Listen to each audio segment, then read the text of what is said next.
Hello and welcome everybody back to the Jank Drawer, and for another week's installment of this new series that we've been doing here at the channel of trying to do budget takes on the Midweek Metagames here on MTGA. Last week was honestly a huge week for us. Thank you all for those of you that were able to support. I appreciated all of your feedback, especially to include the links to the decks in the description of the video. So I am going to be doing that. I have made some Moxfield pages for them, so I'll put them in there. And you hear that correctly, them. This week's Midweek Metagame is focusing on cutting edge standard, or on the edge standard. So it's only the last 3 sets, and you're making any standard deck out of those. And it took me a while to get there and figure out this, because I could only use things from the last 3 sets and from Foundations. And with our budget focus, I didn't want to craft any of these things, so I wanted to have a good base that I could use of like a strategy of a deck, and then put in some things that I've been able to open that I think would improve that generally across the board, but that are pretty accessible for people that would want to be crafting things if they want to try any of these decks out on their own. And then in doing so, I ended up in a place that is going to be pretty familiar to all of you. And that is back in Is It, which I didn't want to do like our 4th Is It video in a row on this. So I came up with some other options as well to try and come up with some things. So we're going to look at 3 different options. I'm going to try and get a win with each of them for our 3 wins today, and see how that does. But first and foremost, let's look at the decks, shall we? So as I mentioned, first I built an Is It deck. Now, this will look very, very familiar to the Pauper Is It deck that we played last week. And that's because most of it is the same. Once and always, we are building off of the pre-built decks that you get at the beginning as a base. And so that's going to give you a lot of things that you're going to be able to use and plug and play into a lot of different synergies. A lot of the things that we talk about here on the channel when we're talking about our MTG content, especially when we are doing this new account challenge, is working in packages and putting packages together that work well together to be able to hit a synergy threshold and then help you go towards the ability of being able to play multiple different strategies. And this is built off of 2 kind of packages. It's red burn and blue tempo, and then spell slinging. And so what we really are caring about here is, as always, we've got our spell slinger cards, we've got our lava runners, we've got now, because we can play just like uncommons and rares and all that stuff, we have our Enigma Drakes, and we have our Tolarian Terror, which kind of fit into that package of, these are all things that care about number of spells, so specifically number of instants and sorceries in your graveyard. So we're playing a whole bunch of instants and sorceries. We've got our Burst Lightnings, we've got Unsummons, we've got Ops, we've got Lightning Strikes, we've got Fiery Annihilations, we've got Tweezes. All of these are cards that deal damage, or draws cards, or are removal in some way, shape, or form, to allow us to just kind of dig and dig and dig, and then get to our Tolarian Terrors, and our Enigma Drakes getting really big, and our Gitu Lava Runners. But we're differentiating a little bit from the deck that we played last week, and that includes being able to play some rares. So we've got Archmage of Runes. You get some of these for free just in the decks that you get from your Foundations packs. That's how we got these. It's just a really good way to be able to cost reduce some of our instants and sorceries. Not that we have a ton that are more than 1 mana anyways, but that it also is just repeatable card draw. Whenever we cast our instants and sorceries, we get to draw them. We also get to play our Mythic of Niv Mizzet Visionary. We have no maximum hand size, and whenever a source we control deals non-con damage to an opponent, we draw that many cards, which is a really powerful effect. We still only have 1 copy of them, so it's not great, but it is still very, very good. And then we get to play just some better lands. We get to play a Steam Vents, we get to play Temple of Epiphany. It's not as many tapped lands. You can still put all of your tapped lands if you would like, of your gain lands and your guild gates, but this should be good enough for what we're doing. Another option that we have that we're going to be playing some games with is I built a Flyers deck. Just like our Is It deck is built around tempo and burn, and spells matter. This is built around every single one of these creatures is a creature with flying. This is just mainly a creature deck. We have a couple of spells, namely Chart a Course to be able to get some card draw, Luminous Rebuke as a good removal spell. But the whole point of this is we are trying to just play creatures that have flying. One of the things that is very good generally, especially in lower power formats like this, or in metagames that are kind of off the wall and wacky, is flying is just a very good evasive keyword, and most things on rate aren't going to be able to deal with a flyer. So being able to have 1/1 flyers like our Healer's Hawk and our Spectral Sailors, or to be able to have lords like Empyrean Eagle that makes it so that our flyers get better, are really good, because unless our opponents have flyers of their own or have ways to block flyers like Reach, we're just able to push damage really repeatably and really well. And most of this is just pulled almost directly from either the Life Gain Shell or the Blue-White Flyers starter deck that you get at the beginning. We've made some improvements in that we get to have Hallowed Fountain, because I've been very lucky in opening Hallowed Fountain. If you don't have Hallowed Fountains, you can substitute these with whatever number of duels that you do have in Blue-White. Priority will always go towards untapped duels, but if you have tapped duels, use those as well. But the game plan here is just we're a very high density creature deck, and all of our creatures have flying, and therefore because they all have flying, they usually won't be blocked, and we're just trying to race all of our way down from our opponent's life total from 20 to 0 as fast as possible in a way that is hard for our opponents to interact with. And our last deck that we have to look at today is a Life Gain deck. Just because Life Gain is a really easy thing to build around. It's generally very, very powerful. We've been getting a lot of pieces for it in the past several sets anyways. And while I don't have as many good rares and things in this, this is actually something that you can almost entirely build using commons and uncommons from the last couple of sets, as well as the rough outline of the deck that is given to you for free when you sign up for the game. Really, the only changes that we made to the game, the deck that they give you at the beginning, is adding in things like South Pole Voyager. This actually might not be that good because we don't have any other allies in the deck, so we might actually just cut that and add in something else. We have Requiting Hex just because it's a really good removal spell. I think we will just actually add in... I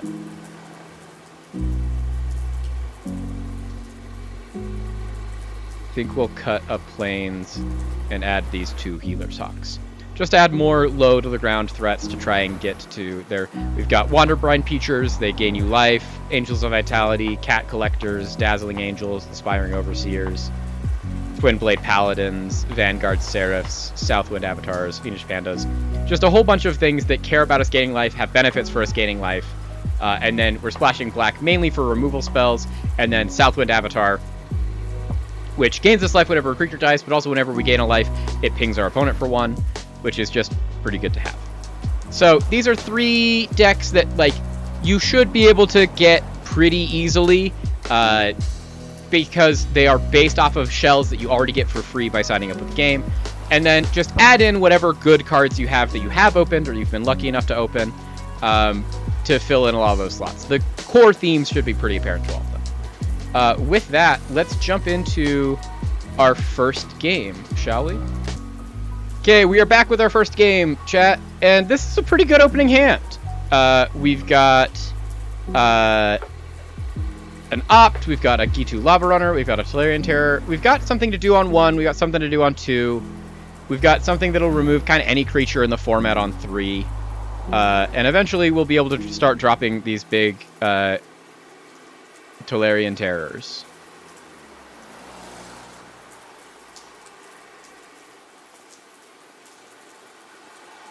Right now we're just waiting for our opponent. Pickle Pea Pumparump, which is great name to make their mulligan decisions.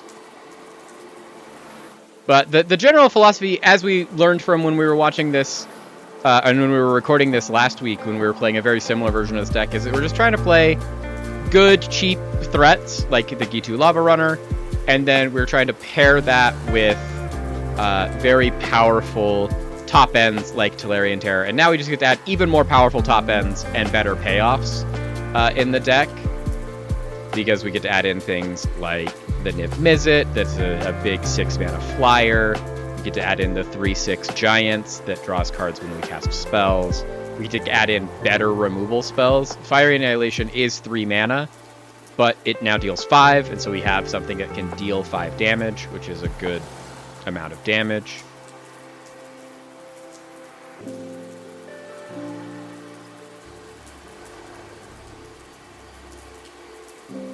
I think our opponent might not actually be there, and this might just be a win by default.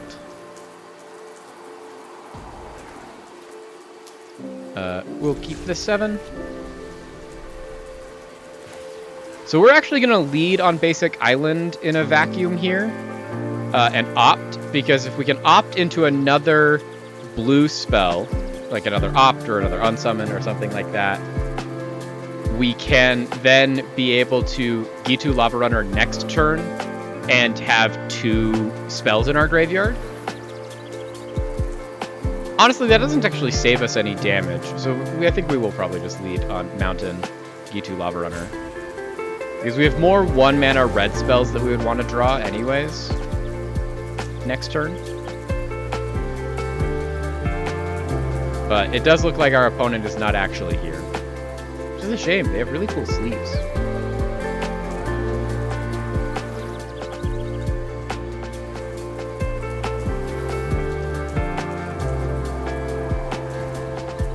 But I hope that this is working out well for you guys. I do genuinely want to, and there goes our win.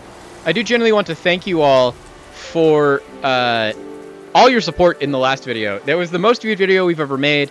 I'm really, really happy about that. I really had a great time making that video, and I'm glad that so many people watched it and found it helpful. And that's really all I hope to do. And your comments, I read every single one of them. I really appreciate all of the work that you guys put into that, and that I really am trying to action on there. Let's see what our reward is from our first win. It's only a rare, we didn't get the uptick, but our first reward is in chat, and let's... not chat, your YouTube. Our first reward is in YouTube, and let's see what we get. This is our first reward from the Midweek Metagame. It is Aang at the Crossroads! That's actually huge! So, Aang at the Crossroads is a card that we never really want to craft, but we really, really want to get, because it is in one of the packages, as I was talking about earlier, that we have on our challenge here, that is specifically the Airbending package. One of the best decks in Standard right now is Bant Airbending. It's a combo deck built around the Airbending mechanic and Doc Orlok from Outlaws of Thunder Junction that makes it so all of your Airbend cards are free. And their value engine in that deck is Aang at the Crossroads. This is a 5-mana 3/3 for 2, a green, a white, and a blue. Legendary creature, human, avatar, ally, with flying. When it enters, look at the top 5 cards of your library, put a creature card with mana value 4 or less from among them onto the battlefield, and put the rest on your bottom of your library in a random order. And then whenever another creature you control leaves the battlefield, transform Aang at the beginning of the next end step. It's honestly a huge pickup. This is one of the best things that we could have gotten from these. This is the first time we've gotten one of these rewards, and it's been an actual playable Magic card. This is massive. But I'm less interested in showing you the gameplay of the Is It deck, because it's very similar to the couple that we've seen before. So we'll do the next couple of games with the Flyers deck and then with the Life Gain deck. And I'll be back when we have our next match. Here's our next match, chat. We are playing as Jagor, the Standard Bearer. So this is not a great opening hand for... We have, like, the most important card in our deck, which is Empyrean Eagle, because it's our lord. Oh! Our opponent has once again conceded.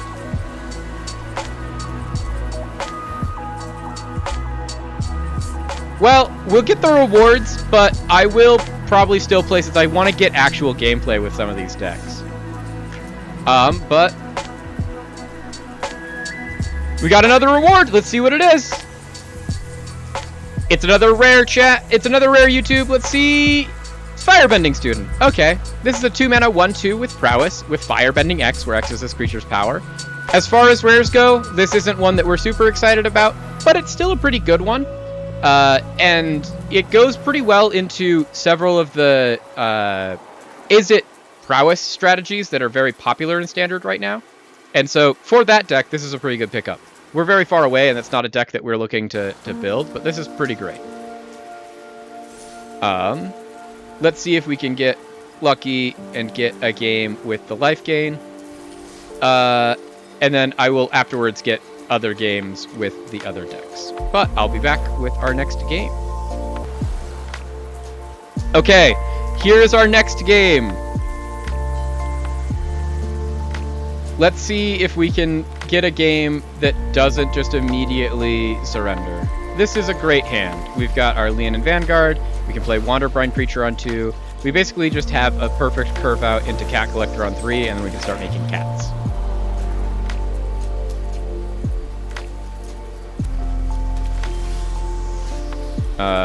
We have no reason to let our opponent know that we are anything other than mono white for right now, so we won't. They have played Realm of Ko, which is a very powerful rare land. Now we will make our black color known.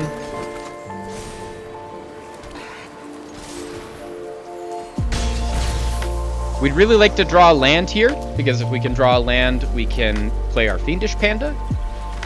Our opponent has played Formidable Speaker. They've discarded a Llanowar Elf. They have picked up a Champions of the Perfect. Our opponent seems to be playing Elves of some kind. We just want to stay ahead of that as much as possible.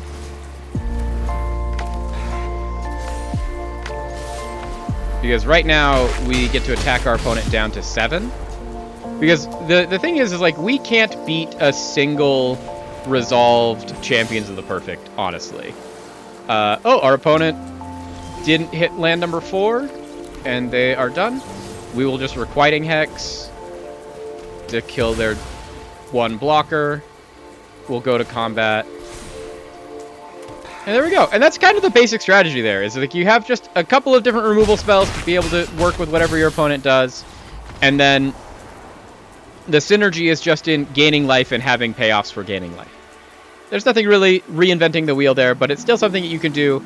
And honestly, that's not that much different from just the base black-white deck that they give you at the beginning of the account. And honestly, if you wanted to, you could probably do this entire challenge with just the base decks there. With that, let's look at our final reward, YouTube. It's Rocketeer Boost Buggy. We once again don't own this card, but now we have a cool version of it. This is a 2-mana 3/2 artifact vehicle for a red and a green. Whenever it attacks, create a treasure token, and then exhaust for 3, which means you can just pay 3 generic and activate this exhaust ability. And when you do, it becomes an artifact creature, and you put a +1/+1 counter on it. And it has crew 1, which means if you tap any number of other creatures with total power 1 or more, you can make this into an artifact creature until end of turn. Honestly, that's pretty cool. And that's a really cool art. I'm sad that we didn't get to see games of the other 2 decks, so I will find 2 opponents that actually want to play me for those 2 decks, and I'll put them in. We'll come back with that. Okay. Hopefully this will be our Is It game. This is a pretty good hand for our Is It deck. Temple of Epiphany can help us find land number 3, and if we don't, these ops definitely will. The idea is just hit as many spells in our graveyard as fast as possible so we can Enigma Drake on 3 and have a pretty good big Enigma Drake. Temple of Epiphany, it found a Steam Vents. That's a land for us to play. Our opponent has played a Temple Garden. We're going to opt, see what we find on top. Honestly, another basic land I don't hate. Let's cast this Steam Vents, have it enter untapped, and we will hold up either opting in our opponent's turn or burst lightninging. If their opponent plays a green mana dork, we want to be able to kill it, is the main reason. And if our opponent doesn't do anything, we just want to opt. Niv Mizzet Visionary, as cool as it is, isn't a card that we want right now. We wouldn't be able to cast it. So we'll just put that one back. And honestly, drawing a 5th land isn't as bad as it seems, because it means that we'll be able to cast this Archmage of Runes on curve. But already we get to play a 3-mana 2/4 flyer. That's already great. That's above rate for what you'd expect. And our opponent has played a Resolute Reinforcements. Okay. I think all in all, we are winning in the who gets to play the better creature. Brigid, Klaken's Heart is a really good card, don't get me wrong. But it is lucky for us a 3/2, so we can kill it with this Burst Lightning. That makes our Enigma Drake a 3/4, and we can attack for 3.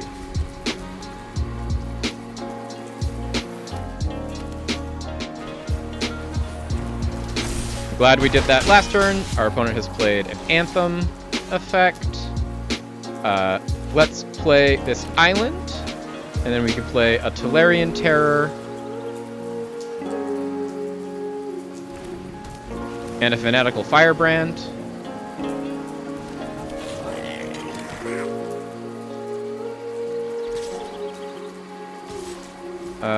I think we're actually going to leave the Firebrand back, because we want to do is soak up as much damage as possible. And if we leave our Fanatical Firebrand back, we can block one of our opponent's creatures. And then after we've blocked one of our opponent's creatures, we can sacrifice it to deal 1 damage to our opponent instead of taking that damage.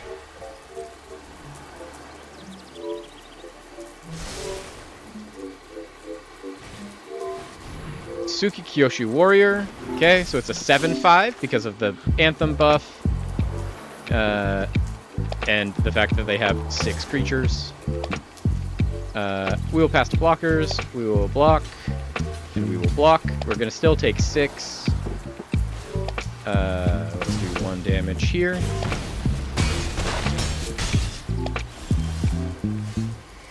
Okay, so this is not going super well. We have to leave everything back to block, because if we do not, we take lethal damage.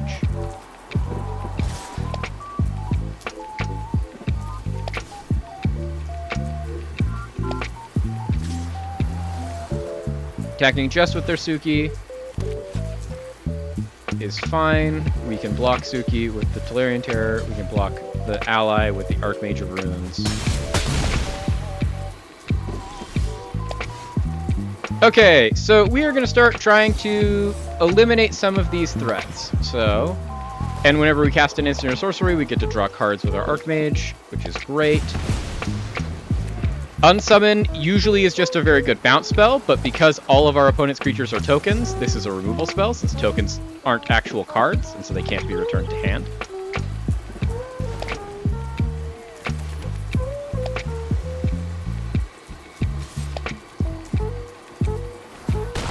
And because they've only got 2 creatures, and we can block both of them, it's worth just getting in some amount of damage. Unfortunately, they had another Resolute Reinforcements, so we are just dead. But you can see the idea here. You can see the idea behind this, and that's generally the game plan. You want to get your big creatures in play, and then you want to, hopefully if you get your Archmage in, have enough spells to be able to start just slinging there. We ended up getting stuck on lands, but it's a good idea of what the deck is supposed to do and how it's supposed to be represented. I'll go find a game with the Flyers deck now so we can see an emblematic game of that. Here's our example of a Flyers game. We've loaded in with our Flyers. This is a fine hand. Once again, we'd like a hand that could do something before turn 3, ideally, but we have the best card in our deck in Empyrean Eagle. We have other okay plays to make. We have, honestly, a pretty good hand here. If we can draw any of our 1-drops or 2-drops, we will play them. But until then, we'll just play our Hallowed Fountain tapped. It seems our opponent is playing the Heir Apparent deck. Which means we are going to hold up our Luminous Rebuke. Because when they play more Heir Apparents, we want to try and limit the amount of Heir Apparents they have in total as much as possible. So they limit the amount of bunnies they get to make. We will play Dazzling Angel. If we're going to be playing against an aggro deck like this as much as possible, we want to gain life as much as possible so that when they start attacking us with a million rabbits, we don't die. And so we play our Dazzling Angel because now it gets to attack as a 3/4, but also we get to gain the life of our Empyrean Eagle. Because this is going to get out of hand pretty quickly. They already now have 7 creatures. This turn, though, we get to Cloud Blazer, gain 3 life, draw 2 cards. And the fact that we drew Youthful Valkyrie and still have all these angels in hand is actually really, really nice. Because that means we're going to be able to Youthful Valkyrie and Angel of Vitality next turn.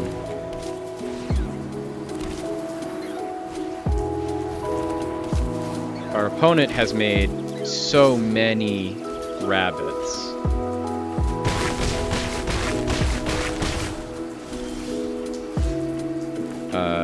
We will play this Plains. We'll play this Youthful Valkyrie. We'll play this Angel of Vitality. And our opponent's gonna scoop. I had a great time, but you can see the ideas of what these decks are trying to do. And that's the really important part, is that what we're trying to do here is we're trying to give you some tools and some opportunities that you can use in your own accounts on a budget to be able to take either the decks that have already been given to you from the starter decks that are given to everyone at their new account phase, so it's guaranteed that you already have them in your collection, and just make subtle tweaks and modifications with some of the new cards for some of the new standard sets, and still see that you can still get all of the wins you need without having to go out and spend 1 million tickets on the best decks from these new formats. And I hope that this has been very helpful. As always, I have been Sam. This has been the Jank Drawer. I enjoy making this content for you. If you enjoy watching it, it would mean a lot if you could like, subscribe, and leave a comment. I read every single one of them, and they mean so much to me. Our last video that we did of this is our current most viewed video ever, and I'm starting this as a new journey. And every little bit of support along the way means a lot. If you like what you see here on the YouTube channel, feel free to check us out on Twitch. We're usually live there every single weekday at 2 p.m. Mountain Standard Time until usually about 6. And it would mean a lot to see you all there. If I can start trying to make more of these, I will. But until then, I have been the Jank Drawer. I have been Sam. Thank you all for watching. I'll see you all next time. Take care of yourselves. Take care of each other. Bye.